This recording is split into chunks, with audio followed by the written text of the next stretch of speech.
Hi, grade fives. So today we are going to be doing our second lesson for English. So you are going to need your English book. We are going to be doing activity 8 and you are going to be using the pages 16 to 18. I hope you enjoy this lesson.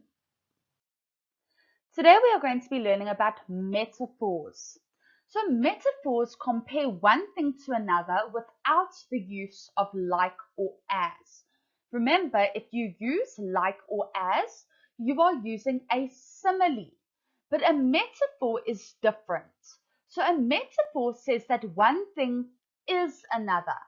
For example, you are a blooming flower, or you are a star, or they are monsters. So, with a metaphor, you are actually calling one thing another thing to compare the two. Here we've got our first activity. The instructions say read the sentences below. For each metaphor that is given in each sentence, write what is being compared. So, let's do the first one together.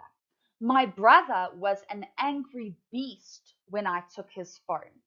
So now we need to find what two things are being compared. So remember, with metaphors, you are calling one thing another thing in order to compare them. So here we've got my brother was an angry beast. So this person is calling their brother an angry beast. So therefore the answer would be, my brother is compared to an angry beast. That is going to be your answer for number one. Now I'm going to read through the rest of these sentences and you can complete them yourselves. The girl is an angel and she is so well behaved. 3. My sister is a teddy bear and she loves to hug me. Okay, so you guys need to complete this activity. I know that you will do really well. Now we are going to be learning about idioms. An idiom has two meanings, a literal meaning and a figurative meaning. An idiom is a manner of speaking that is natural to native speakers of a language.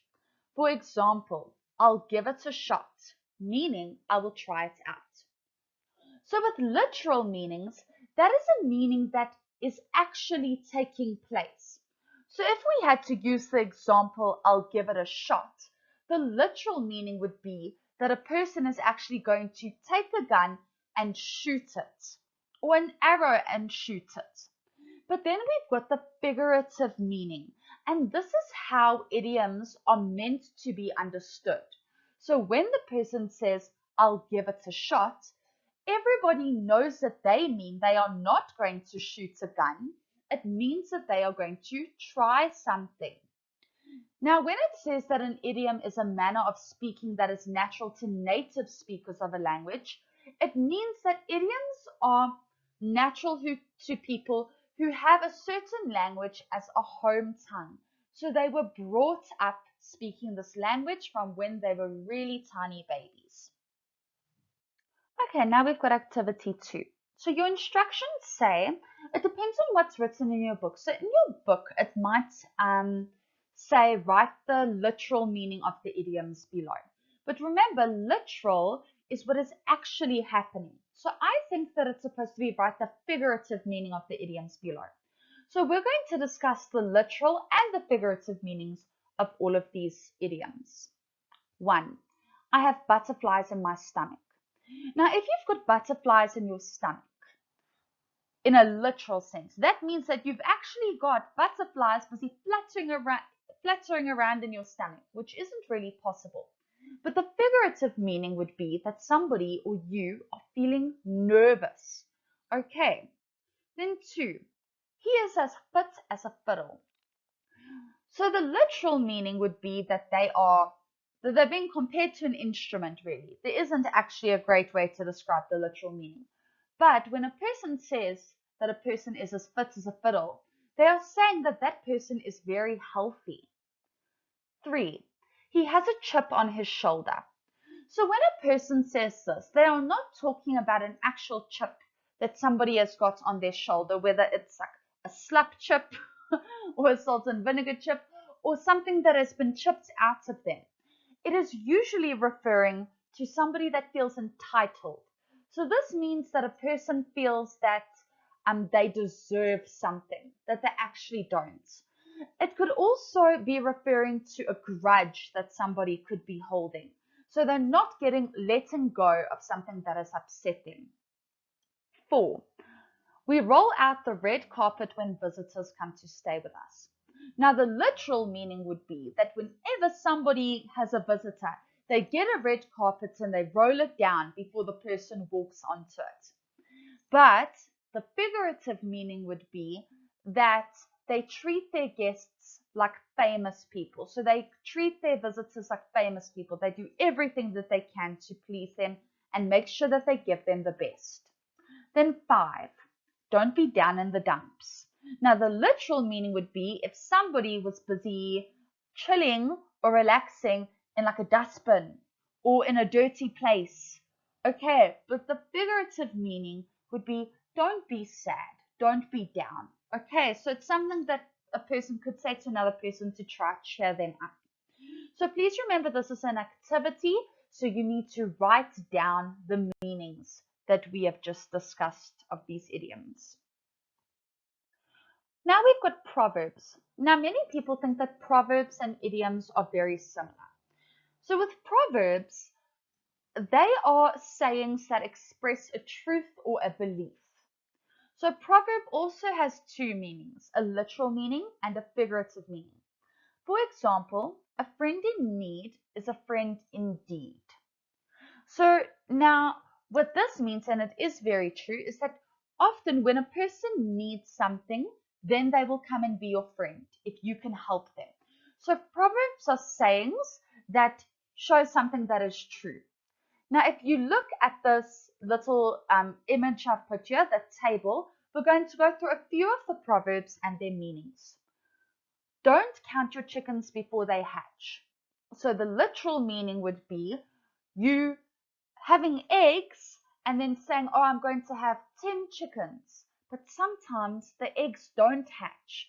So what this means is that you shouldn't expect a positive result before you actually see it. Then in the second one, don't put all of your eggs in one basket. So the literal meaning would be a farmer or somebody collecting eggs and then putting them all in one basket. That's the literal meaning. But the figurative meaning is that don't put all of your hopes and resources into one goal or dream.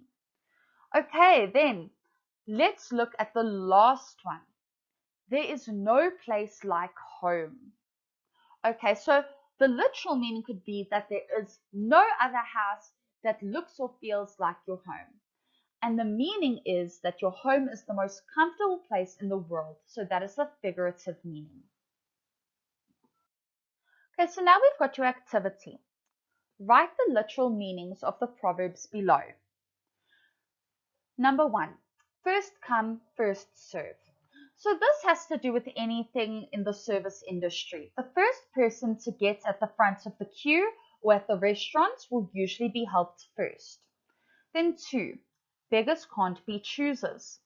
Now, imagine you really need socks and then somebody comes to you and they give you a green pair of socks. But you say, no, I want a blue pair of socks. This is pretty much what this is saying. If you really, really need something, it doesn't matter what color it comes in or whatever the case might be, because you need it. So you can't choose whatever you want. Then 3, one good turn deserves another. So what this means is that if somebody does you a favor, you should usually return the favor by doing something kind or helping them. 4, 2 heads are better than one. So this means that when more than one person get together and think, they will usually come up with better or more ideas. 5, a friend in need is a friend indeed. So that's what we spoke of earlier. Usually when somebody needs something from you, they will try to be friendly with you to make sure that you help them with whatever they need help with. Great job, grade fives. I'm very, very proud of you guys.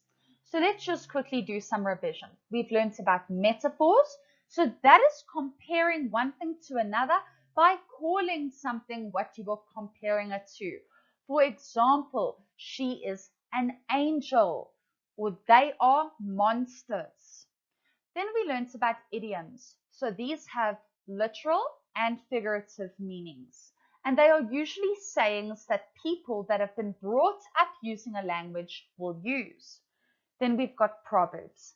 These are sayings that people use that usually describe a truth or a belief. I hope that you guys learned a lot and that you have a great day further.